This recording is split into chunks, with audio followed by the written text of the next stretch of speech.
નમસ્કાર ગુજરાત વાસીઓ, આવનારી 24 કલાકને લઈ થઈ જજો તૈયાર, કારણ કે રાજ્યમાં આવી રહ્યું છે ચોમાસું. વિધિવત રીતે ચોમાસાના પવનોની સત્તાવાર જાહેરાત હવામાન વિભાગ હવે કરવાના મોડમાં છે. ત્યારે આપણે જાણીશું કે આગામી કલાકોની અંદર અત્યારે ગુજરાતના કયા ભાગોમાં ધોધમાર વાવણી લાયક વરસાદની રહેશે આગાહી. ખાસ આજના આ વિડીયોને દોસ્તો રાત્રિના સૂતા પહેલાં અંત સુધી જોઈ લેજો, જેમાં આપણે જાણીશું આજે ક્યાં વરસાદ પડી રહ્યો છે, ક્યાં હજુ પડશે, ને ખાસ 24 જૂનની આગાહી, જેમાં રાજ્યમાં ચોમાસાના વિધિવત આગમનની હવામાનની આવશે જાહેરાત. એટલું જ નહીં દોસ્તો, આવનારા દિવસોમાં ગુજરાતમાં જોઈ શકો છો બંગાળની ખાડીમાંથી ઉપરા છાપરી 2 વરસાદી સિસ્ટમો આવી રહી છે, ને જેના કારણે ગુજરાતમાં 2 વરસાદના મોટા ભારે રાઉન્ડો આવશે. તો જાણીશું કઈ તારીખે આવશે ને જેમાં જળ બંબાકાર થશે, તો કયા વિસ્તારોમાં થશે, જેને લઈ અંબાલાલ પટેલ અને પરેશ ગોસ્વામીની આપણે આગાહી જાણીએ. એ પહેલાં તો દોસ્તો, તમે અમારી આ ખેડૂત ન્યૂઝ ચેનલ પર નવા છો તો ખાસ મિત્રો આ ચેનલને સબસ્ક્રાઈબ કરી દેજો. સૌથી પહેલાં તો દોસ્તો આપને બતાવી દઈએ તો હાલ આપ અહીં ગુજરાતનું સેટેલાઇટ પિક્ચર જોઈ શકો છો. હવામાન વિભાગે હાલ અરબ સાગરમાં એક upper air cyclonic system Maharashtra કાંઠે ઊભું થયાની કરી છે બુલેટિનમાં માહિતી આપી. તો બંગાળની ખાડીમાં પણ એક અપર એર સાયક્લોનિક વરસાદી સિસ્ટમ છે, ને અત્યારે આ જ સિસ્ટમોના કારણે ભેજનો એક મોટો પ્રવાહ ભારતના અન્ય રાજ્યો તરફ આગળ વધી રહ્યો છે. ગઈકાલથી મહારાષ્ટ્રમાં અટકી પડેલું ચોમાસું આગળ વધવા લાગ્યું છે, ને આજે વલસાડના કાંઠાઈ ભાગો સુધી આવી ચૂક્યું છે, ને અત્યારના સેટેલાઇટની અંદર અમે તમને જે દોસ્તો દ્રશ્ય બતાવી રહ્યા છીએ, જેમાં જોઈ શકો દમણ, દાદરા નગર અને વાપીના ભાગોમાં વરસાદ પણ શરૂ થઈ ચૂક્યો છે. એટલું જ નહીં, તાપી, ઉકાઈ આસપાસના વિસ્તારોમાં આજે વરસાદની વાતાવરણીય ગતિવિધિ જોવા મળી છે. ત્યારે સૌરાષ્ટ્રમાં દોસ્તો ગીર સોમનાથ અને અમરેલી જિલ્લાની અંદર આજે બાકી રહેલા અન્ય વિસ્તારોની અંદર વાવણી પડી થઈ છે, ને જેમાં તમે જોઈ શકો છો અમે તમને સેટેલાઇટમાં બતાવી રહ્યા છીએ, જેમાં પાછલી કલાકની અંદર આજે જોઈ શકો છો દોસ્તો તુલસીશ્યામ લાગુના વિસ્તારો, આ સાથે અમરેલી, જાફરાબાદ, ઉનાથી 20 કિલોમીટરના આ તમામ ભાગોમાં વાવણી લાયક ભારે ધોધમાર વરસાદ પડ્યો છે. તો એટલું જ નહીં, કોડીનારથી લઈ ગીર સોમનાથના કેટલાય ભાગોમાં આજે વરસાદનો અન્ય વિસ્તાર દોસ્તો વરસાદે પસંદ કર્યો છે. આ સાથે ભાવનગર, અમરેલી, જૂનાગઢનું વાતાવરણ પણ પલટાયું છે, ને આપ અહીં જોઈ શકો મધ્ય ગુજરાત લાગુના ભરૂચનું વાતાવરણ પણ પલટાણું છે, ને આપણે જાણીશું કે હવે પછી અત્યારની આવનારી કલાકોની અંદર ગુજરાતના કયા ભાગોમાં વરસાદની રહેશે સંભાવના. આપણે દોસ્તો આગાહી જાણીએ પહેલાં તો અત્યારની જે થોડીવાર પહેલાં જ લેટેસ્ટ ગુજરાત માટેના જિલ્લાઓની આગાહી આવી છે, જેમાં કયા જિલ્લામાં કેવું એલર્ટ આપવામાં આવ્યું તે જોઈએ.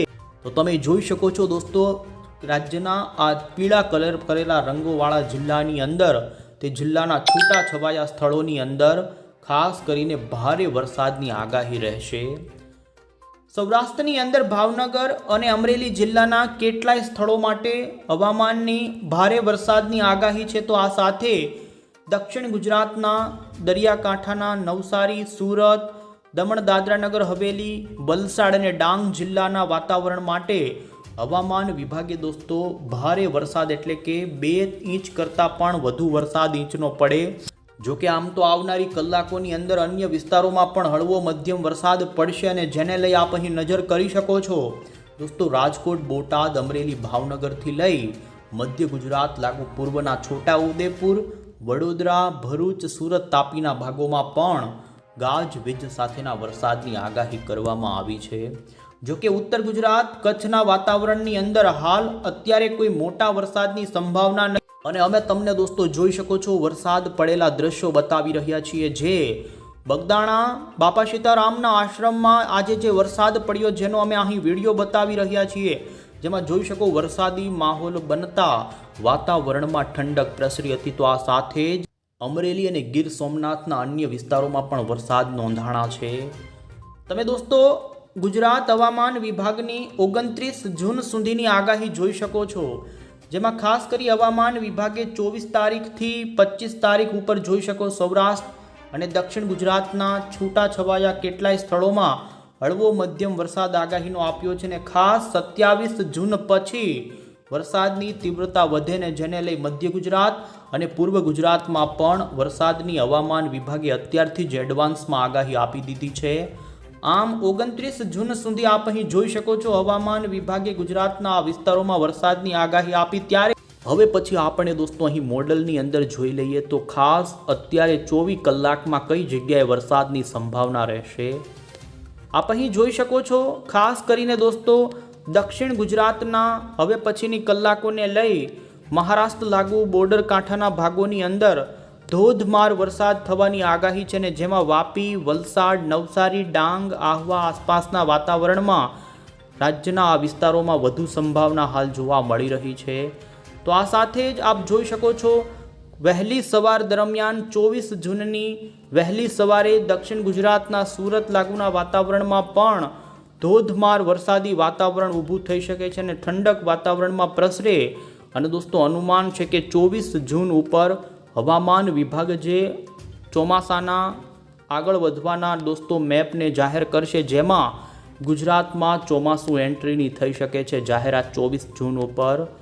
ખાસ કરીને ભાવનગર અને અમરેલીના દરિયાકાંઠાના વાતાવરણની અંદર પણ આપ અહીં જોઈ શકો છો દોસ્તો છૂટો છવાયો હળવો મધ્યમ વરસાદી માહોલ જોવા મળે તો અરબ સાગરમાં ગાજવીજ થવાની સંભાવના રહેશે. જેમાં પણ તમે જોઈ શકો છો દોસ્તો મહારાષ્ટ્રના દરિયાકાંઠે આગામી 24 કલાક અતિ ભારે બની શકે છે ને જેમાં મુંબઈ, કોંકણ અને ગોવાના દરિયાકાંઠે ભારે વરસાદ પડી શકે છે. દોસ્તો ચોમાસું હાલ આગળ વધવાનું તો શરૂ થયું છે પણ એટલું બધું બી જલ્દી આગળ નહીં વધી જાય કે મધ્ય ગુજરાત, ઉત્તર ગુજરાત અને કચ્છના ભાગોમાં પણ સારા વરસાદો પડવા લાગે. આપ અહીં જોઈ શકો છો 24 જૂનની અમે તમને અપડેટ બતાવી રહ્યા છીએ જેમાં વહેલી સવારે કચ્છના સૌરાષ્ટ્રના દરિયાકાંઠાના ભાગોમાં વરસાદી ઝાપટાઓ જોવા મળી શકે છે.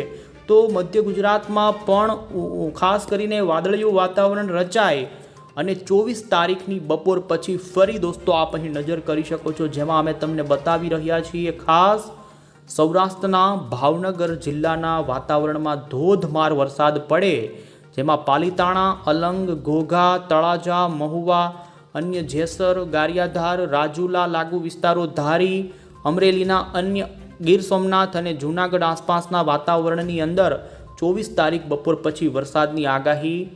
એટલું જ નહીં દક્ષિણ ગુજરાતના તે લાગુ પૂર્વ જિલ્લાના વાતાવરણમાં જેમાં જોઈ શકો ગોધરા, છોટાઉદેપુર, અન્ય ગોધરાથી લઈ નર્મદા જિલ્લાનું વાતાવરણ હશે. સુરત, તાપી, ડાંગ અને એમાં પણ સુરત, નવસારી, ડાંગ અને વલસાડના ભાગોમાં ભારે વરસાદ દોસ્તો પડે તેવું અનુમાન 24 જૂન ઉપર જોવા મળી રહ્યું છે. બાકી આપ અહીં નજર કરી શકો છો તો સૌરાષ્ટ્ર અને દક્ષિણ ગુજરાતમાં આ રીતની ગતિવિધિ રહે.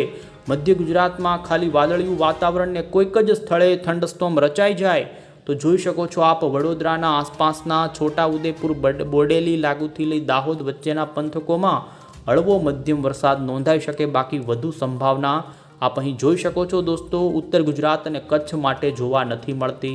ત્યારે હવે પછી દોસ્તો આપણે હવામાન નિષ્ણાંત અંબાલાલ પટેલની પણ આગાહી આપને જણાવીએ તો તેમણે દોસ્તો ચોમાસું ખાસ કરીને આવનારી 48 કલાકમાં ગુજરાતમાં સક્રિય થાય તેવું આગાહીમાં જણાવ્યું છે અને 25 જૂન સુધી રાજ્યના વિવિધ ભાગોમાં કડાકા ભડાકા અને ભારે પવન સાથેના વરસાદની આગાહી આપી છે. તેમણે દોસ્તો 27મી જૂન પછી વરસાદની ગતિવિધિ વધે અને ભારે વરસાદનો રાઉન્ડ 29 જૂનથી લઈને 5 જુલાઈ વચ્ચે આવશે ને જેમાં ઉત્તર ગુજરાતના બનાસકાંઠા, મહેસાણા, સાબરકાંઠા સહિતના ભાગોમાં વાવણી લાયક ભારે વરસાદો થાય તેવું તેમનું કહેવું છે. વધુમાં ખાસ કરીને દોસ્તો જુલાઈના 7 જુલાઈ આસપાસ ઉપર પણ ગુજરાતમાં બીજો એક નદી નાળા છલકાઈ જાય. દક્ષિણ ગુજરાતની કેટલીક નદીઓમાં તો પૂર આવે તેવા વરસાદો દોસ્તો 28 જૂન પછી થાય તેવી તેમણે આગાહી કરી છે. અને ખાસ જુલાઈ મહિનામાં MGO હિન્દ મહાસાગરમાં આવતા ભારત સહિત ગુજરાતના ચોમાસાની અંદર સારા વરસાદના સ્કેલ જોવા મળે. તો આ સાથે જ દોસ્તો આગાહીકાર પરેશ ગોસ્વામીની પણ અમે આગાહી જણાવીએ તો તેમના અનુસાર હાલ વાવણીનો આ બીજો રાઉન્ડ શરૂ છે અને 25 જૂન સુધી આ વાવણીનો રાઉન્ડ વરસાદનો ચાલશે ને જેમાં તેમણે આગાહી કરી છે કે ગુજરાતના, દક્ષિણ ગુજરાતના તમામ, સૌરાષ્ટ્રના પણ તમામ વિસ્તારોની અંદર 25 જૂન સુધીમાં સારા વાવણી લાયક વરસાદો થશે. તો કચ્છના કેટલાક સીમિત વિસ્તારોમાં વાવણી થઈ શકે, તો મધ્ય ગુજરાતના પણ અમુક ભાગોમાં વાવણી વરસાદ 25 જૂન સુધીમાં થાય તેવું તેમનું અનુમાન. અને વાવણીનો ત્રીજો વરસાદનો રાઉન્ડ 28 જૂન પછી શરૂ થાય, જેમાં ઉત્તર ગુજરાત અને કચ્છ લાગુના ભાગો માટે પણ સારા વાવણીના વરસાદો થાય તેવું તેમનું અનુમાન છે. અને અમે તમને દોસ્તો હવે પછી અહીં મોડલમાં પણ બતાવીએ તો આપ અહીં જોઈ શકો છો, ગુજરાતમાં આમ તો 24, 25, 26 તારીખ ઉપર દક્ષિણ ગુજરાત પૂરતું જ ચોમાસું સીમિત રહેશે. સૌરાષ્ટ્રમાં પ્રી મોન્સૂનનો છૂટો છવાયો વરસાદ રહે, પરંતુ આપ અહીં જોઈ શકો છો 28 તારીખથી ફરી અરબ સાગરમાંથી વાદળ અને ભેજનો એક મોટો પ્રવાહ દક્ષિણ ગુજરાત અને સૌરાષ્ટ્રમાં એન્ટ્રી કરશે, અને જેને લઈ સૌરાષ્ટ્રના અને સૌરાષ્ટ્ર સહિત દક્ષિણ ગુજરાતના ભાગોમાં ધમાકેદાર વાવણીના વરસાદો થશે. અને દોસ્તો અનુમાન છે કે 30 જૂન આસપાસ ગુજરાતમાં વરસાદનો જે રાઉન્ડ આવશે, જેમાં પણ ખાસ કરીને દક્ષિણ ગુજરાતના અને સૌરાષ્ટ્રના ભાગોમાં અતિ ભારે વરસાદ થઈ શકે છે. અને આપ અહીં જોઈ શકો છો એ વરસાદનો રાઉન્ડ 4 જુલાઈ સુધી ચાલશે. બંગાળની ખાડીમાં 4 જુલાઈ સુધીમાં ફરી એક બીજી વરસાદી સિસ્ટમ બનશે, અને બીજી એ વરસાદી સિસ્ટમ દોસ્તો ગુજરાત ઉપર આવશે. ને જુલાઈના 10 જુલાઈ સુધીના સમયગાળાની અંદર 2 એવા ભારે વરસાદના કહી શકાય એવા સાર્વત્રિક ટાઈપના વરસાદી રાઉન્ડ આવશે, ને જેમાં સમગ્ર ગુજરાતમાં વાતાવરણનો પલટો એક સાથે જોવા મળશે, ને કેટલાક ભાગોમાં અતિ ભારે તો કેટલાક ભાગોમાં ભારે વરસાદો દોસ્તો થશે. આમ ચોમાસું હવે પછી ખાસ 27 જૂનથી લઈ અને 10 જુલાઈની વચ્ચે સારું એવું ગુજરાત સહિત ભારતના ઘણા રાજ્યોમાં જોવા મળે. ત્યાર પછી હાલ અનુમાન છે કે દોસ્તો અલ નીનોની અસર વધશે. આથી 15 જુલાઈ પછી ગુજરાતમાં એક ડ્રાય સ્પેલ આવી શકે છે, એટલે કે ચોમાસાના વરસાદો ધીમા પડે અને ઓગસ્ટ સપ્ટેમ્બરમાં અલ નીનોની અસર વર્તાઈ શકે છે. પરંતુ હાલ આ વખતના ચોમાસામાં હવે પછીના આવનારા 15 દિવસ ખૂબ જ મહત્ત્વના રહે.